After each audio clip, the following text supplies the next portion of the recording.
exceptionnel. Je ne réalise pas encore très bien ce qui se passe. Ça fait évidemment très longtemps que je rêve ce film, et ça a une importance très particulière pour moi de présenter ici à Dakar, et que le film sorte dans toute l'Afrique de l'Ouest en même temps qu'en France. Voilà. Important, c'est important tout simplement parce que c'est un film qui parle du Sénégal et de la France. Donc, comme vient de le dire Mathieu, c'est important qu'il sorte ici, qu'il sorte dans toute l'Afrique de l'Ouest, parce que quand on parle des tirailleurs sénégalais, en fait, on parle de tous ces tirailleurs africains qui viennent de tous ces pays-là. Et ça parle aussi de la France. Donc voilà, que ça sorte en même temps, pour nous, c'était important. De la même manière que quand on a monté le film, c'était important pour nous d'avoir l'aide du CNC, donc de l'aide française, mais aussi du FOPICA, l'aide sénégalaise. Voilà, symboliquement, c'était important pour nous raconter cette histoire-là avec tout ce qu'elle porte. Voilà, donc la sortie française et la sortie sénégalaise, voilà, ça a son importance. Alors le degré d'importance, je ne saurais pas vous répondre, mais voilà, c'est comment dire, c'est l'impression de la dernière étape pour nous de livrer ce film ici au Sénégal, au public sénégalais. Alors l'attente, qu'est-ce qu'on attendait? On n'attend rien forcément, on a juste envie que ce soit reçu. Et une fois que c'est fait, nous on aura fini notre job en fait. Donc voilà, c'est important, le degré d'importance, je dirais sur une échelle de 10, je dirais un bon 8. Et puis voilà, non, plus sérieusement, voilà, une fois que on est surtout curieux d'avoir les retours en fait. Ça, on n'a pas d'attente précise, mais on est très curieux de savoir comment ça va être reçu, ça c'est sûr.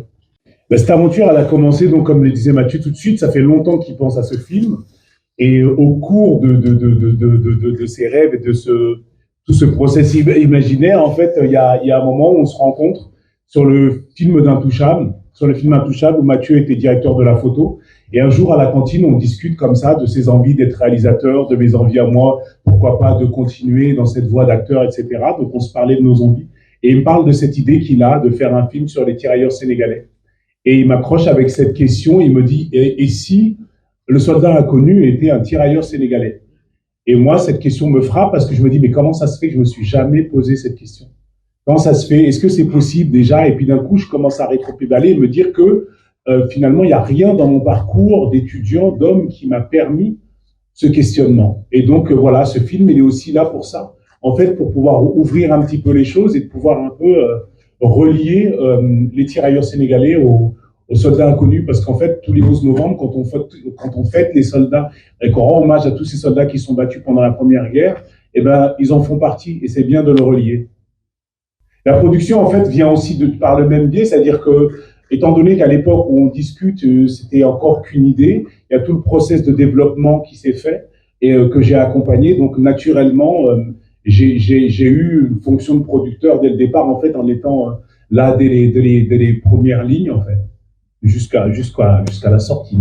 Poulard, donc moi j'ai dit Poulard, et en fait, parce que tout simplement, vous avez vu le film, en fait, on raconte quand même l'histoire de ces tirailleurs qui arrivent en France et qui sont arrachés de leur terre, qui arrivent dans un pays qu'ils ne connaissent pas, ils ne connaissent pas la langue, ils sont vraiment complètement isolés, et puis c'était important aussi de montrer à quel point, même entre eux, en fait, parfois c'était compliqué de communiquer, et donc et comme le Poulard est la seule langue africaine que je parle, c'était plus simple.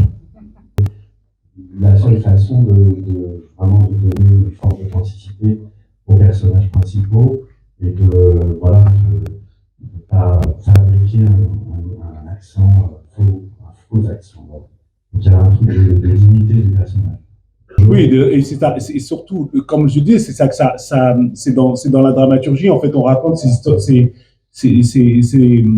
hommes qui venaient et qui parlaient pas la langue. Donc, c'est sûr déjà que ça ne pouvait pas être le français. Et le Peul est venu naturellement, puisque, voilà. La langue du père, c'est pas, en fait, le fait que le père parle pas français et que le fils parle un peu français, évidemment, ça fait partie des choses qui les éloignent. Non, en fait, moi, je n'ai pas à ma connaissance de tirailleurs dans ma famille. J'ai juste le souvenir d'un voisin ami de mon grand-père qui lui avait fait Indochine. Mais dans ma famille, j'ai pas eu de tirailleurs. La question qui a été posée un peu tout à l'heure, il parlait de Tcharoy, en fait, de 44. En fait, on a beaucoup entendu, quand on est originaire du Sénégal, et même je pense dans toute l'Afrique, Tcharoy, c'est quand même une date qu'on apprend assez tôt. C'est des événements qu'on apprend assez tôt. Puis après, quand quand on est un peu cinéphile, voilà, Ousmane Sembène, le film qu'il a fait, Tiaroy, en fait, on est quand même assez connecté rapidement dans notre parcours sur Tiaroy, mais Tiaroy fait référence à la Deuxième Guerre mondiale. C'est là où je dis qu'en fait, on est aussi, par rapport aux dates, un peu perdu, parce que justement, Tiaroy un peu cristallise un peu tout, mais en fait, on oublie que bien avant ça, en fait, il y avait des soldats, des tirailleurs qui s'étaient battus pour la France pour la Première Guerre mondiale. Mais non, je n'ai pas de tirailleurs dans ma famille, pas à ma connaissance. Ça a juste renforcé en fait les choses que je pressentais et savais, surtout mon sentiment par rapport à tout ça, ce sentiment, on va dire, quelque part d'injustice aussi, de quelque chose d'assez déséquilibré. C'est conforté, mais il y a quand même aussi un endroit où je me dis que c'est un peu oui, une frustration en fait de me dire que cette histoire en fait elle ferait tellement de bien, mais pas seulement aux descendants de tirailleurs, mais vraiment aussi en métropole, en France, en fait, il y a un endroit où cette histoire-là équilibrait pas mal de choses. Après, dans les recherches, il y a eu donc je pense que vous avez entendu parler de ce roman de David Jock qui est Frère d'âme, qui a été pour moi un vrai choc en fait en termes de ressenti. Quand j'ai lu ce roman, c'était presque un truc de préparation justement pour Bakary de rentrer dans cette guerre, dans les tranchées, d'avoir un espèce de ressenti. Ça a quitté le cérébral, c'est vraiment rentré dans un truc un peu organique. Et c'est vrai que ce roman, il m'a vraiment fait quelque chose et il a vraiment participé pour moi à la préparation de ce film. C'est pour ça d'ailleurs que j'ai poussé le truc jusqu'à faire une lecture à Avignon pour vraiment m'imprégner de ce texte parce que je l'ai trouvé vraiment très fort. Pour moi, c'est avant tout la relation père-fils qui est une relation universelle, voilà, qui est le moteur et le fil conducteur de cette histoire, voilà, qui est dans un contexte historique très, très vaste, mais ça a été le moyen avec le co-scénariste de trouver comment ne pas être complètement écrasé par la dimension historique qui est l'histoire de la colonisation, l'histoire de la Première Guerre mondiale, l'histoire de la participation des tirailleurs à ce conflit. Et donc on a eu à cœur, on s'est dit que par cette histoire intime, on pouvait travailler quelque chose d'universel. Donc c'est en fait, à mon sens, plus une histoire d'amour qu'une histoire de guerre. Ce qui m'a donné l'envie, c'est une connexion particulière, tout jeune, avec le continent africain, les différentes cultures, différents pays. Voilà, une connexion, d'où ça vient, de choses, de liens avec un grand-père qui était très lié lui-même avec différents pays d'Afrique, qui m'a transmis ça. Donc c'est une question, aussi une histoire de transmission, comme je pense dans le film, c'est aussi une histoire de transmission entre un père et son fils. Et puis par la suite, j'ai travaillé, comme j'étais chef opérateur, j'ai travaillé avec des réalisateurs africains, donc dans différents endroits, notamment au Burkina Faso avec des Ouedraogo. Et donc ça aussi, ça m'a permis de prendre pied dans une réalité aussi contemporaine de l'Afrique et de tous ces enjeux. J'ai rencontré à 18 ans, je suis venu au Sénégal, voilà, tout seul, j'ai fait un voyage incroyable. Et j'ai rencontré un tirailleur de la Deuxième Guerre mondiale qui m'a un peu raconté. Donc j'étais assez marqué aussi par cette histoire. Donc c'est un faisceau de plein de raisons en fait qui m'ont amené à me questionner sur ce passé commun en fait et la nécessité de le reconnaître, de le regarder, de dire aussi la douleur de ça et puis d'en parler, de la transmettre cette histoire. Pardon. Désolé pour le sérère, mais je ne parle pas sérère. Non, je viens de le dire en fait par rapport à tout ce que ça raconte, une histoire qui lie les deux pays, c'est-à-dire le Sénégal et la France, et c'est complètement mon histoire, c'est complètement aussi mon identité. Donc être là-dedans, c'est au cœur de ce que je peux être. Vous parlez aussi de cette relation de père et de fils. Je suis aussi concerné par les deux biais. En fait, je suis père et je suis fils. Donc, il y a plein de choses dans ce film qui sont très personnelles. Il y a aussi le Peul. Alors, désolé encore une fois pour le CR, mais le Peul qui est ma langue maternelle.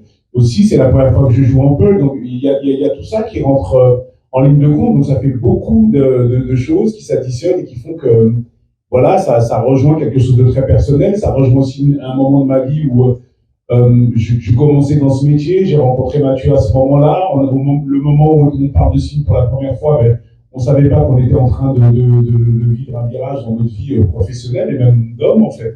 Ce qu'on était en train de faire à ce moment-là, c'est le film Intouchable. Donc, en fait, ce film, il réunit pas mal de choses, en fait, qui, dans mon histoire personnelle, sont importantes. Donc voilà, c'est un peu la solde de tout ça. Peut-être après, il y a aussi ce que ça porte, hein, le message du film, cet hommage aux tirailleurs, de finir avec l'Arc de Triomphe, le soldat inconnu, et avec une voix off en Peul. Voilà, moi, à chaque fois que je vois ces images-là, je suis assez bouleversé et je suis plutôt fier d'avoir participé à une chose pareille.